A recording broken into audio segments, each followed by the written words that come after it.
All right, Anthony, let's get to our first official topic of the day. Go First ahead. official topic, before we get to it, guys, summer sports are in full swing, and whether you're all about baseball under the lights, golf on the green, or high-stakes soccer action, FanDuel is the best way to make every game more exciting. You're already following the action, so why not make it a little bit more thrilling? With FanDuel, you can get in on the game while your friends are getting sunburned at the beach. I've been using it to track my favorite matchups, and the app keeps it super fresh with new daily promotions and fun ways to bet. Whether I'm placing the same game parlay or watching a bet ride into the 9th inning, FanDuel makes me feel like I'm part of the action. New to FanDuel, new customers can bet just $5 and get $150 in bonus bets if your first bet wins. So open the FanDuel app today or visit FanDuel.com/UCSS to get started. You know, it's funny. We don't we don't have the All-Star game. Oh, no, we do have the All-Star game on the rundown. I somehow missed that. Okay, so we'll get to that later. By the way, everybody was going nuts about this show, The Pit, on HBO. Has anybody watched this? It's on my list. The Pit? No. Yeah. It's a medical, drama. And it was 15 episodes, which is unusual these days. Yeah. And every episode was 1 hour of one day in this ER in Pittsburgh. So it's a 15-hour day? Yes. Okay. Anyway, I started it for a few minutes. Is it fiction or reality? No. It's fiction. Yeah, it's okay. fiction. All right.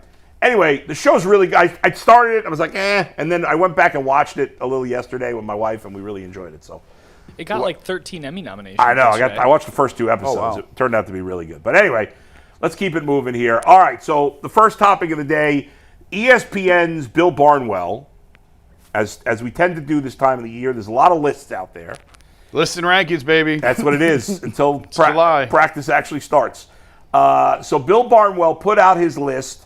He ranked the 32 NFL teams based on skill position talent. Now, that does not include quarterback. So this is just who you have on the roster, running back, wide receiver, tight end. I feel like we just did this. Or was it somebody else's? Didn't we just do this?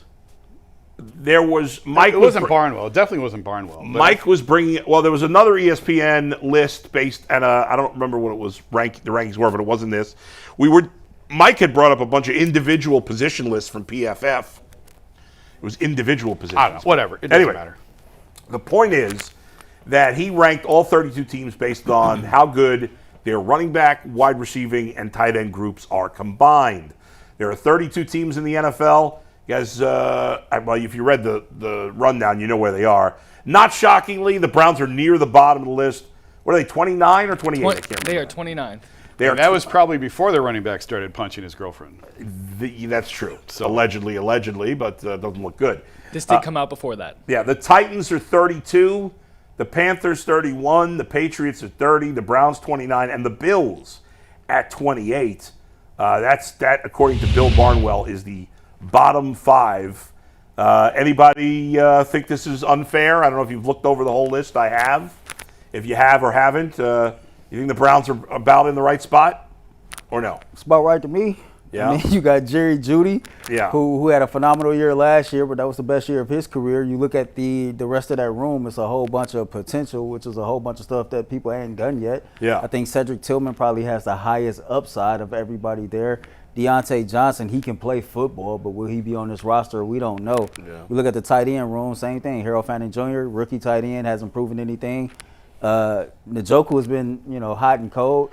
And then you look at our running back room right now, with the allegations going on with Junkins, he'll probably miss 5 or 6 games. So you got Dylan Sampson and Jerome Ford, and that ain't nothing to write home about. So seeing where the Browns was placed at 29th, that's about right.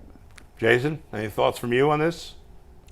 I mean, you looking at the list there? Yeah, I was just looking at the teams that are around them. Yeah. When you're down at this spot, doesn't really matter. It doesn't matter. Like if they have you 25th or 29th, it's not good. Yeah, right. And that's sort of my thing. Yeah. I'm not going to get hung up on what the number is, but I would almost put it by tier. And when you're in the bottom tier, right, which clearly they are, yes, then you're going to have the type of season I think we're all anticipating them to have. So no, I'm not surprised by this at all. I'm kind of with Earl. I think we keep talking Dylan Sampson. I think Jerome Ford's starting running back on this team with Judkins out.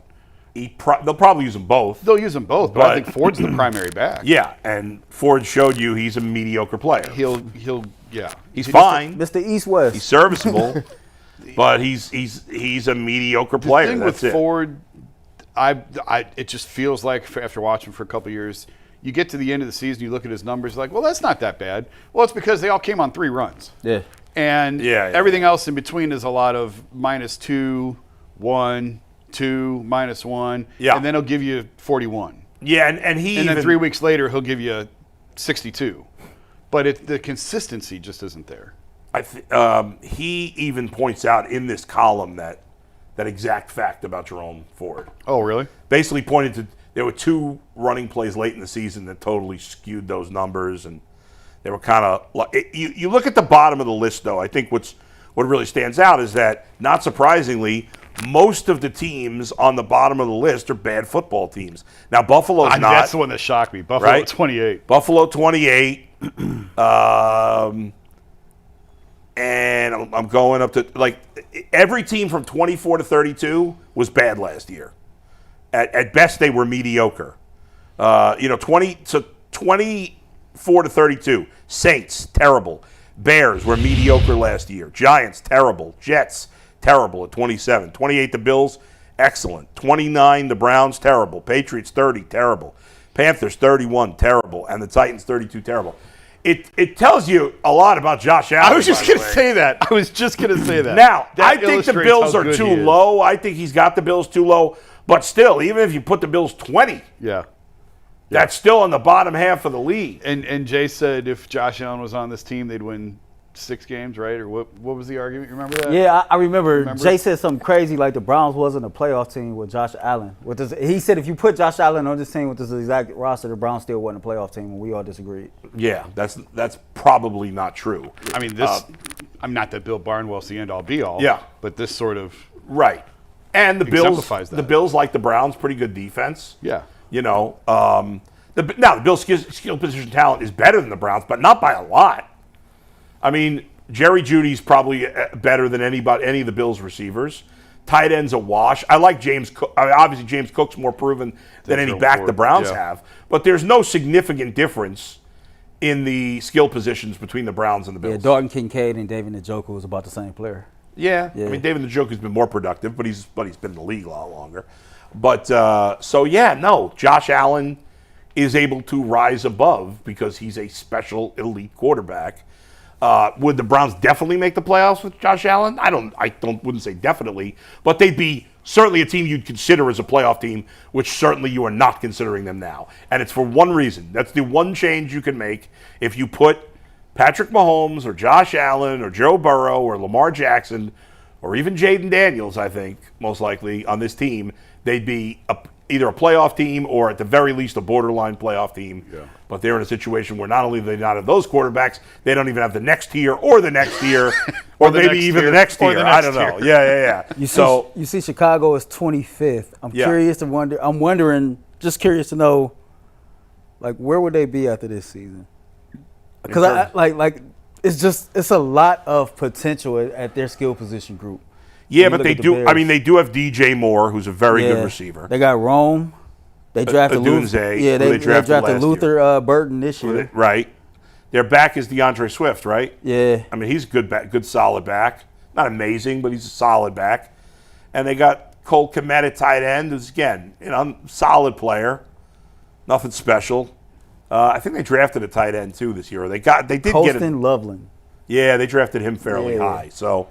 Yeah, I mean, I don't know. They're in terms of proven talent. I mean, they don't have a ton. Swift and DJ Moore, good combo. Maybe there's another veteran wide receiver there that I'm not thinking of. No, you're thinking about he was there last year. Keenan Allen, he left. Oh yeah, I don't think he's on any team. I was going to say, where is he? Yeah. He should be here.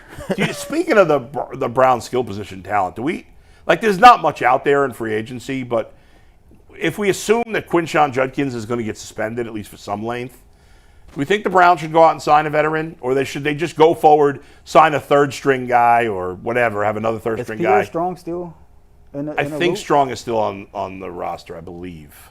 I would not bring in a veteran. I wouldn't just either. Roll with Ford and Sampson. Yeah. If you need a third, I wouldn't bring in a veteran over top of them that would clog things up. Right. Bring another young player who's got some potential, whatever. Listen, Ford can be whatever he is. If if Judkins is suspended, which seems likely, He is, yeah. I would say let's see what Sampson's got. I mean, I'm not saying you have to make him an 18 carry I a don't know if back he's game, but big enough to be a primary. no, back. but he's definitely a guy that seems like you could probably use him 8-10 times a game, and Sure. he could be Yeah. pretty good. Yeah, you line him up at different spots. Right. Just get the ball in his hands, find creative ways, get the ball in his hands, Absolutely. in space, and Yeah, let him see what he can do. he's a short speedster. You know, he can get inside, outside. I think he averaged like 5.5 yards a carry, something like that last year in Tennessee. You know, before this situation came about with Judkins, I was looking at the Browns backfield like, okay, Judkins and Sampson, they kind of mirror Detroit with Montgomery and Gibbs.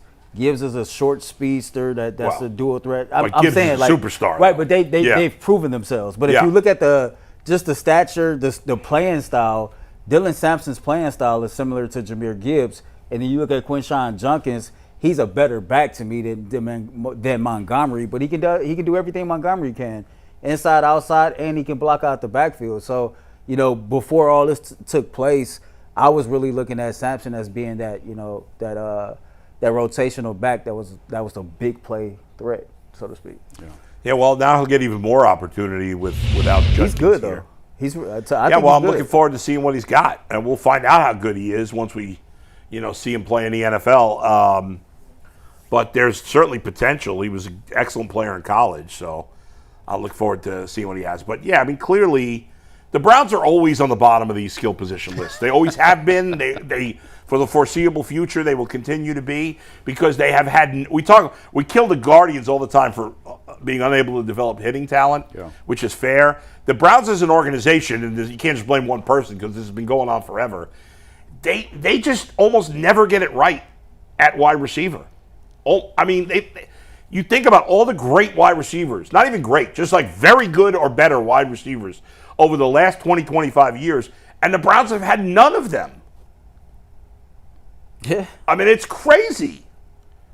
And the only one we they've had, had one-hit wonders. The they only had one- Amari Cooper for a No, minute. not even- but not Braylon even for a him. year. Braylon Edwards had Like, one good year. If Josh Gordon didn't have the issues with marijuana, then that's your sure, superstar, great talent, but the mean- Browns have not had a receiver that was consistently good for even like 3 years and forever. Nah.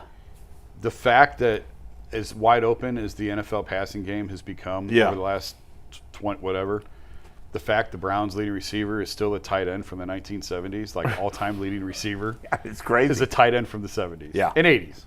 Yeah, I mean, that stat and the fact that Joe Flacco and Ben Roethlisberger are second and third in all-time wins in the stadium tell you all you need to know about the Browns' offense over the last 30 years. Cecil was playing around one day, ranking the top 5 wide receivers since '99. Yeah. Like 5 through 1. Oh, Lord. Yeah. And we came like Kevin Johnson 5. He had Dennis Northcutt 4. I wasn't putting Yeah. Dennis So Northcutt. Josh Gordon was on there? I had Josh Gordon on the list. Amari Cooper? Amari was on the list. Odell? No? Nah. Jarvis was on the list. I mean, Braylon had one great year. Braylon did have that one great year. Yeah. You could argue the 07 Browns and probably the 19 Browns, as far as skill position talent, has been the best since '99. The 07 Browns had Jamal Lewis in the backfield. That's the year Braylon balled out. We had Joe Jurevicius and can't remember the third wide receiver. Jamal Lewis was in the backfield. You had Well, I Kellen think those Winslow 2 at years tight they didn't go end. to the playoffs, though. Yeah, but they still still had quality skill position talent. But the fact that you're not even sure who the top 5 wide receivers are in the last That's crazy. 25 years It says a lot. Is And none of them insane. are good. No. No. Right. If they were good for a year. Yeah. But, I mean, if you compare it to other organizations, No. like, these No. guys are in the top 25. No, it's crazy. It's crazy.